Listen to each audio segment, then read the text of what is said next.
Guys, welcome back to my channel, and if you are new in my channel, please subscribe to my channel. And guys, today we will discuss about the major important poem Kubla Khan, and it is a supernatural poem and it is written by major supernatural poet S.T. Coleridge. And guys मैं आपको इसका थोड़ा बहुत आपको detail में इसको बताने जा रही हूँ। आज मैं पूरा क्वेश्चन में आपको डिस्क्राइब करूँगी, इसकी समरी वगैरह about the poem, introduction to the poet. Guys ये सब मैं आपको डिस्कस करने जा रही हूँ आज आपके साथ।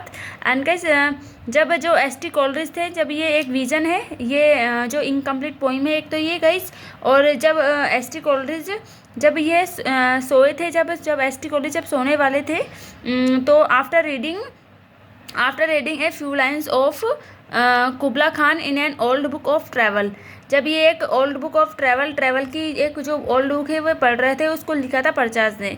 बस गाइज ये वाली चीज़ें एक दो लाइन से आपको इंपॉर्टेंट है, ये आप माइंड में रखिएगा क्योंकि ये काफ़ी शॉर्ट क्वेश्चन से पूछी जाती है। Yes guys, and introduction to the poet. Coleridge is the greatest English poet of the supernaturality. In him, we have the rare combination of the dreamer and the profound scholar. His supernatural imagination is controlled by thought and study, and he has written many supernatural poems, and two poems have been prescribed for our study: Kubla Khan and the Rhyme of the Ancient Mariner. Guys ये वाली जो Kubla Khan and the rime of the ancient mariner, ये काफ़ी important है। And guys ये वाली जो poem है ना, ये सुपर का इसका सुपर नेचुरल इफेक्ट को शो करती है। एंड गाइज जो क्रिस्टोबेल है वह भी इसमें ही इंक्लूडेड है। एंड गाइज मैंने इन सब की आपके लिए इन सब की वर्ड मीनिंग नोट कर दी है इन सब लाइन्स के ऊपर। अगर आपको नहीं आती तो आप प्लीज़ देख लीजिएगा, मैंने सबके ऊपर जो वर्ड मीनिंग है वह लिख रखी है। Next guys about the poem कुबला Khan, a great poem of a supernatural poet, written sometime in 1797, was first published in 1816 at the request of Lord Byron, and it was described by him as a vision in a dream in a fragment, and it is an incomplete poem. Guys इस poem को एक fragment, एक टुकड़ा भी माना जाता है, और ये पोइम क्या है, इनकम्प्लीट है, क्योंकि जितना उसने सपना देखा था उतना ही उसने लिखा था। एंड गाइज ये लॉर्ड बायरन की रिक्वेस्ट पे इसने इसको पब्लिश करा था। बाकी लिखी तो ये 1797 में लिखी गई थी, पर ये फर्स्ट पब्लिश 1816 में हुई थी। चलिए गाइज इसकी समरी की ओर चलते हैं, summary of the poem. And guys summary and theme दोनों में ही आप ये लिख सकते हैं। The great conqueror and the emperor Kubla Khan once ordered a grand pleasure dome to be built on the bank of the sacred river Alph, within an area of 10 miles of fertile ground which was full of gardens and streams, trees laden with sweet blossoms, ancient forest and sunny spots of greenery. Guys, जो Kubla Khan था ना, ये एक बहुत बड़ा विजेता था और एक सम्राट था। तो वंश इसने एक बार क्या आदेश दिया था कि एक बड़ा सा आनंद महल बनाया जाए ऑन द बैंक, किनारे पर, ऑफ द सैक्रेड रिवर, पवित्र नदी। कौन सी नदी थी? एल्फ। गाइस एल्फ नदी को आपको याद रखना है। With an area of 10 miles, 10 miles के एरिया में ये बनी होनी चाहिए। जो मतलब डोम है वह बना होना चाहिए 10 माइल्स के एरिया में।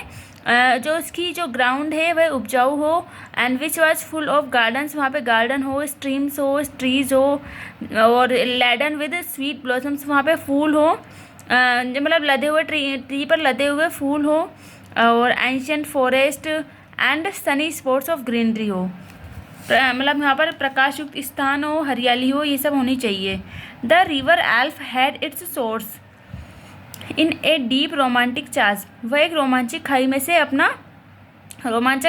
अपना उद्गम रखती है। एंड फ्रॉम द चाज्म, उस खाई में से, the river elf took its rise, उसका उत्थान लिया था उसने, एल्फ ने। एंड देन फॉर 5 माइल्स, और 5 माइल के लिए, इट अलाउड, उसने अलाउ किया था, वाइंडिंग कोर्स, एक घुमावदार रास्ते को, through woods and valleys, through woods and valleys, जो कहाँ से होके गुजर रहा था, जंगल और घाटियों में से, टिल इट बैंक, जब तक कि लिप्त ना हो जाए, इनटू द काम, शांति में, एंड स्ट्रेच, विचार में, शांत विचार में, of the water of the ocean, समुद्र के पानी में। This place seemed magical place haunted by a woman.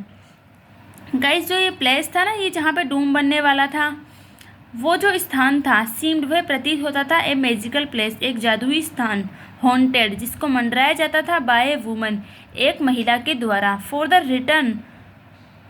For the return of a demon lover, जो किसकी इसलिए मंडरा रही थी वो उसके राक्षस प्रेमी के लिए, क्योंकि गाइस वो अपने जो प्रेमी है उसके लौटने का इंतजार कर रही थी। And in the midst of all the roar of waters Kubla Khan heard the sound of his ancestors warning him to be a prepared for war. Guys जब भी जो इसी बात के जब ये बात हो रही थी ना कि वो जो घूम रही थी वो औरत वहाँ पर, तो वहाँ पर सडनली पानियों की आवाज़ वगैरह गरजना थी, क्योंकि वाटर एरिया था वहाँ पे पानी वगैरह की आवाज़ आ रही थी। तभी उसको कुबला खान को अपने जो एंसेस्टर्स हैं, उसके पूर्वज हैं, उनकी आवाज़ सुनाई देती है और वो उसको वार्निंग देते हैं कि एक तुम वार के लिए तैयार हो जाओ, क्योंकि एक उनको लगा कि कोई वार होने वाला है। In the second part of the poem he refers to a dream in which he saw an Abyssinian maid playing on dulcimer and singing a sweet song about Mount Abora। Guys जो second part है वह काफ़ी important है, क्योंकि जो ही refers वह refers करता है टू ए ड्रीम, इसके ड्रीम को, इन विच ही सा वह क्या देखता है, एन एम्बिसिनियन मेड की एम्बिसिनियन की एक कुमारी है जो प्लेइंग जो बजा रही है, और डलसीमर किसको बजा रही है, डलसीमर नाम का जो म्यूजिकल इंस्ट्रूमेंट है उसको बजा रही है, एंड सिंगिंग और वो गाना गा रही है स्वीट सॉन्ग, एक बहुत मीठा सॉन्ग, बहुत अच्छा सॉन्ग अबाउट माउंट अबोरा, माउंट अबोरा के बारे में वह गाना गा रही है। तो गैस एक तो आपको एम्बिसिनियन मैन ये मैड याद रखना है, एंड डलसीमर याद करना है, एंड माउंट अबोरा, एंड ऊपर क्या निकला था एल्फ याद रखना है, कुबला खान तो ये आपको याद ही रहेगा क्योंकि पोएम का नाम है। तो गैस ये 5 क्वेश्चंस शॉर्ट क्वेश्चंस में काफ़ी इंपॉर्टेंट है, 5 ये जो नेम है ना ये सब, क्योंकि मैंने इन पर वैसे भी आपके लिए अंडरलाइन कर रखी है। एंड गाइस आप ये देखिए कि एक तो ये आपको ये याद रखना है कि a vision in a dream A fragment, क्योंकि ये जो एस टी कॉलेज ने डिस्क्राइब किया था अपनी पोएम के बारे में, और ये कब कब पब्लिश हुई थी ये भी आप देख लीजिएगा गाइस। गाइस आपको मेरी वीडियो कैसी लगी, अगर अच्छी लगी हो तो प्लीज़ मेरे चैनल को सब्सक्राइब करिए, लाइक करिए, शेयर करिए। तभी गाइज अगर आप मेरे चैनल को सब्सक्राइब करेंगे तभी मैं ज़्यादा मोटिवेट होती हूँ और आप लोगों के लिए वीडियो बनाती रहती हूँ। ठीक है guys, okay bye bye, take care.